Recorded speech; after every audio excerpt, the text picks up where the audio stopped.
So this week in That Just Happened, we have Lisa Frankenstein allied to Prevail from The Judge. Go figure that one out. That's right, this is reviews for lazy people.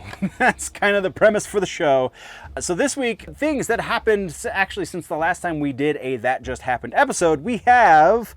First on the list is Lisa Frankenstein. It's on, I forget what platform I watched it on. I think it was Amazon Prime, I think. But you have to rent it. I don't think it's free streaming anywhere. So Lisa Frankenstein is directed by Zelda Williams, the daughter of the late, great Robin Williams, who still kind of hurts my heart. He's no longer with us. And it's written by Diablo Cody, who you'll remember her name because she did Jennifer's Body. She did, what was the one with, oh Lord, Juno. There we go, Juno. She did Juno. And then a couple other things. It stars Kathryn Newton, Cole Sprouse, Liza Soberano, Henry Eikenberry, Joe Chrest, and Carla Gugino. It's not exactly a Frankenstein story in the strictest sense, in that the Lisa character doesn't really create the dead body, she just kind of magically wills it to being, so it's a little muddy as far as like the mythology they're trying to build around this. Like they don't really set up the rules very well. They're just kind of, hey, a thing happened and then this other thing happened and now he knows how to make himself whole, and just it's a weird situation. Does it work? Kinda, somehow, yeah. It's a fun watch. I'm not gonna say don't watch it. Just don't go in there with any sort of lofty expectations as far as quality of writing, quality of production, anything like that. Go in with a popcorn mindset. You're just there to eat some popcorn and turn your brain off and laugh at some silly teenage jokes. Yeah, that's kind of how that works. It kind of feels like Cole Sprouse does a bit of a Johnny Depp impersonation for a good portion of the movie, because he doesn't talk largely. He has a handful of lines at the very, very end of the movie, but for the most part, he does not talk in this movie because he is the monster, effectively. And like the twist as to how they make him whole comes pretty early, so then it just kind of becomes formulaic at the end of it. So it's again nothing great, but it's a fun watch. It's not terrible. It's a date movie for sure. Anything beyond that, I think, is going to be up to you, and I really hope you don't have high expectations. So from there, our next one is new-ish series. It's a horror series on MGM Plus. It was the suggested TV section this past episode for the main show. It's called From. It's on MGM Plus. It's really good. So created by John Griffin, the lead, I don't know the actor's name. I didn't put it in the notes because I take even worse notes for this show. But so the first season premiered on Epix in 2022. In April of 22, it got renewed for a second season, which then, that connection, pieces coming together. I did not realize that Epix was rebranded as MGM Plus. That was something apparently that did not make it onto my radar, so wasn't something we talked about on the channel, or maybe we did and I just don't remember. But yeah, MGM Plus used to be Epix. That makes a little bit more sense. So Epix rebrands to MGM Plus, and then they release season 2 in April of 2023. As of June of 2023, it has been made known that they have been renewed for a third season, though here we are in May of 2024, and it still has not come to fruition. So maybe it'll happen sometime soon. If it doesn't, it'll give me time to try and get my hands on the last few episodes because I have not watched any of season 2 yet. It was on a free preview week over on Amazon Prime, and I got freaking hooked. So I've watched all the way up through episode 6 of season 1. There are, I believe, 8 episodes per season. It could be 10, but I'm pretty sure it's 8. Up to episode 6, the mystery of exactly what's going on is very well maintained. The lead actor, one of the lead actors, because it's an ensemble cast, but one of the lead actors you'll recognize, he played Mercutio in the Romeo plus Juliet movie from the 90s. He also was in Oz, and then he also was in the second and third Matrix movies. He took the place of Tank and Dozer. I can't remember his character's name, but he was the operator for the second and third Matrix movies. So I can't remember his name, and I'm sorry. He's a fantastic freaking actor. I really, really love that guy. So it drives me crazy when I can't remember names of actors that I really, really dig, because he's one of them.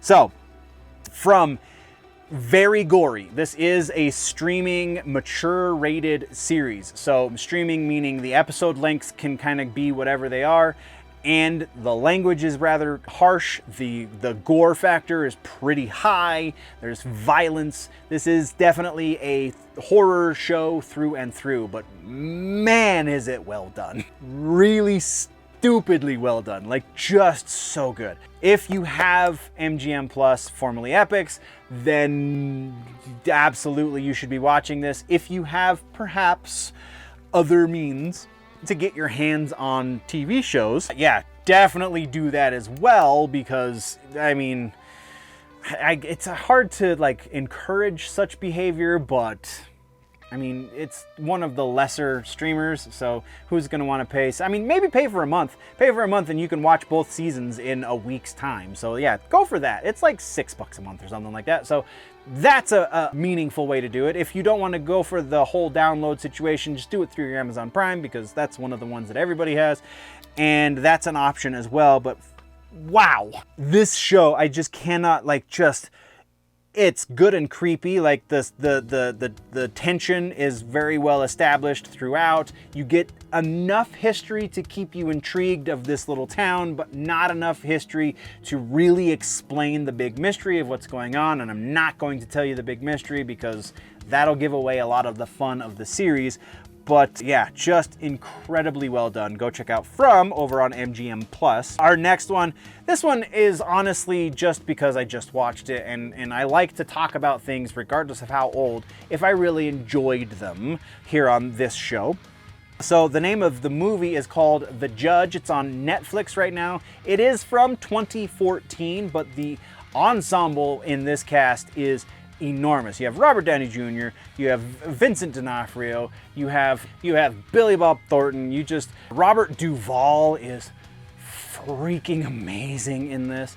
But that being said, like, this is a really, really formulaic movie. It's definitely one to watch. I mean, it's R-rated, so I can't say necessarily watch it with your family, but it's only R-rated because there's definitely some harsh language, and also a little bit of suggestive themes. Not really anything too risque, but some things that if you have younger kids, you will really have to explain in very uncomfortable situations. So maybe if you have younger kids, not so much, but if you've got teenagers who kind of know how the world works, it's probably fine for them, assuming you're okay with the harsh language. But man, this is, for being a very formulaic, fairly kind of feel-good movie. I don't know why they wanted to go for the R rating, but they did.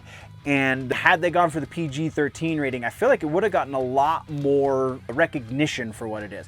Again, rather formulaic, but very incredibly well done as far as how that formula goes. As far as it's a kind of a feel-good drama, if that makes sense. Robert Downey Jr. is in pretty damn good form here as well. Vincent D'Onofrio literally is always a win. I don't care what that man does. He is easily one of the best actors of the last 50 freaking years. He's so incredible.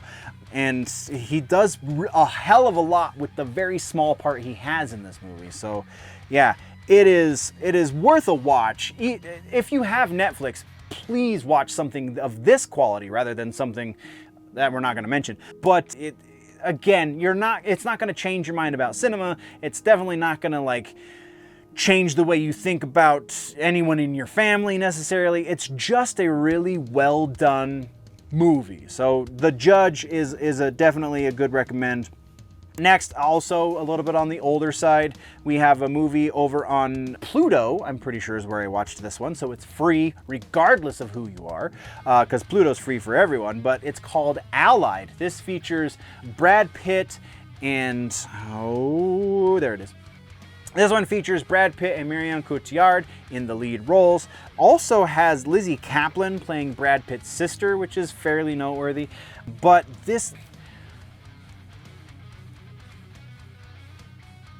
to say that this one telegraphs the ending would be disingenuous.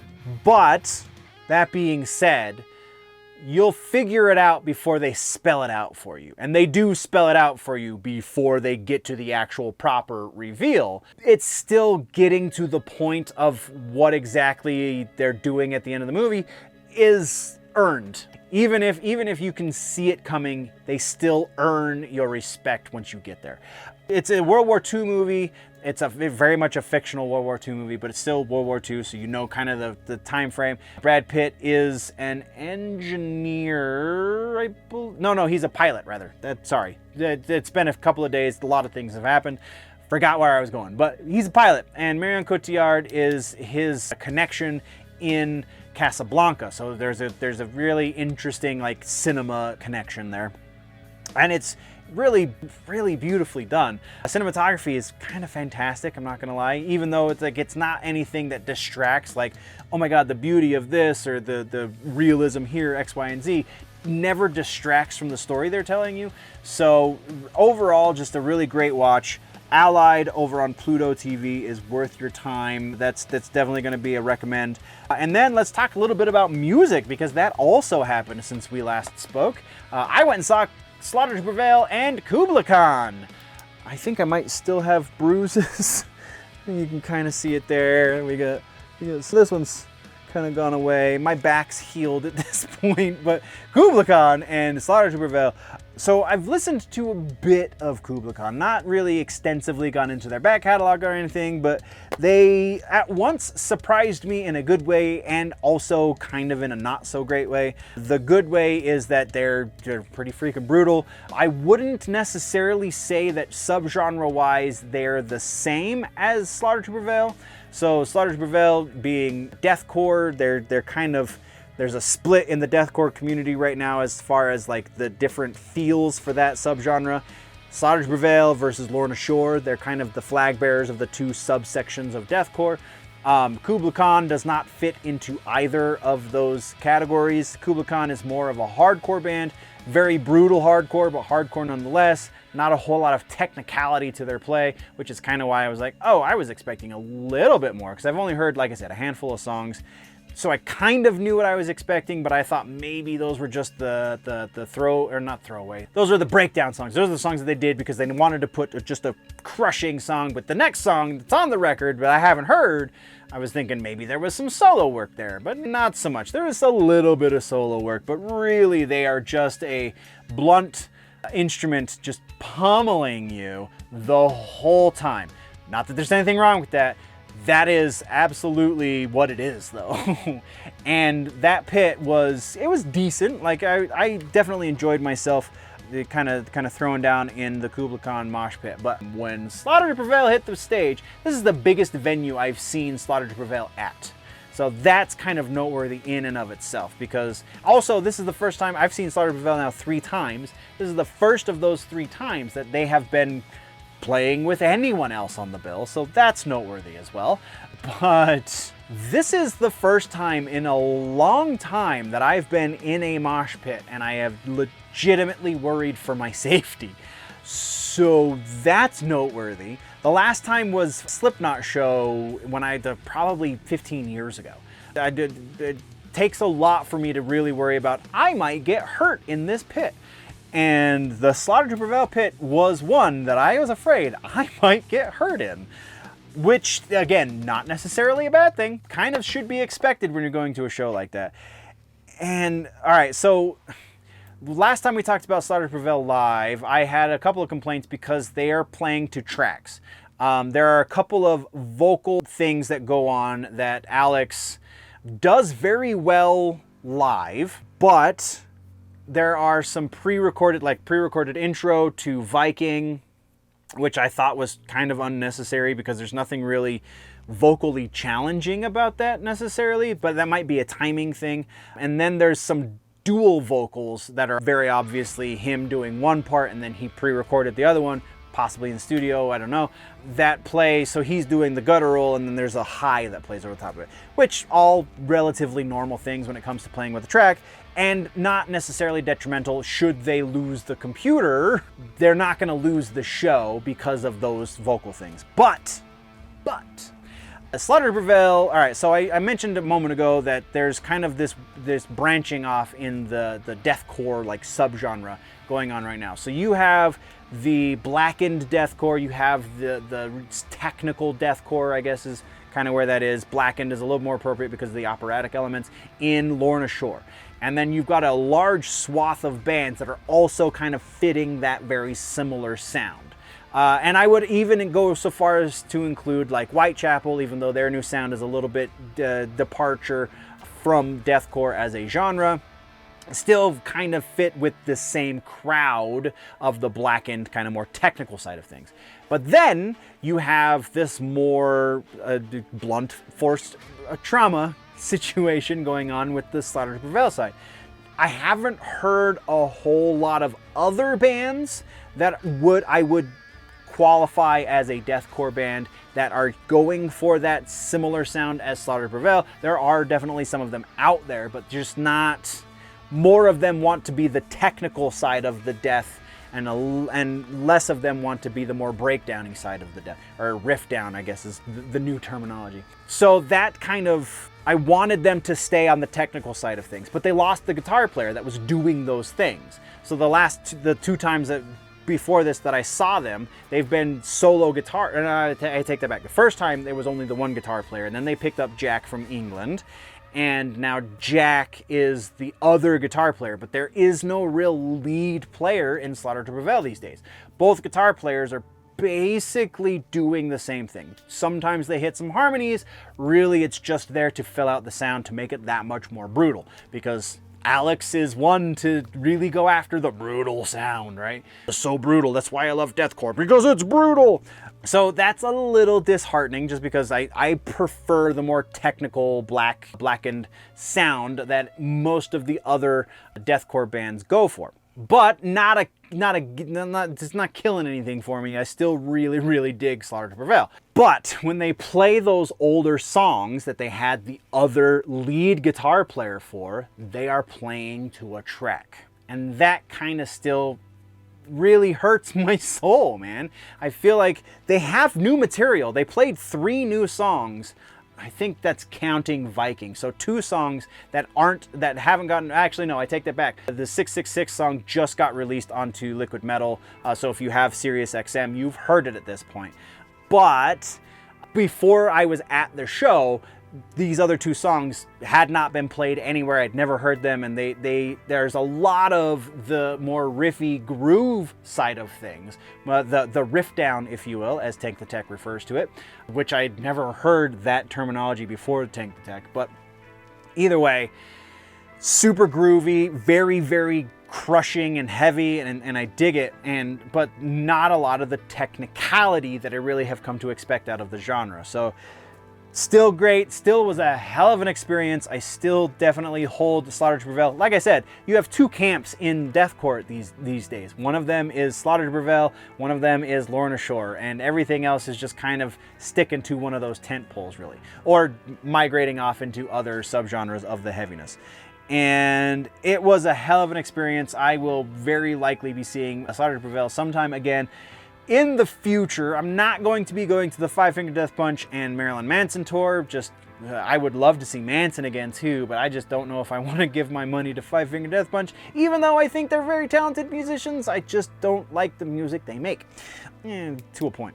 So yeah, Slaughter to Prevail, hell of a show. I think the tour is over now, so you can't really go catch it, but it's a thing that happened. So going forward, what is going to be happening between now and next week? I have some interesting stuff going in that I very potentially will have a bit more time on my hands for creation as far as content goes. I don't know that there's going to be a whole lot there's no concerts this week.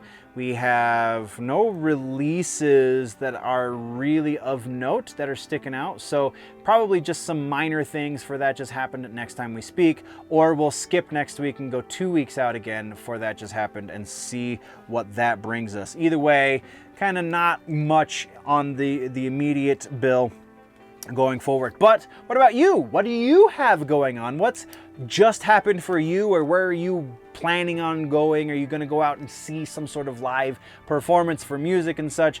That is definitely something I am interested in hearing. Let's have that conversation down in the comments section. That is where we're going to end this episode of That Just Happened. So thank you very much, nerds, for joining me. Don't forget to carry on the conversation. Let's all talk about what we're going to be doing over the course of the next week or two. And yeah, before we officially go, always remember, nerds, that if it's generally nerdy, it's probably here, and that just happened.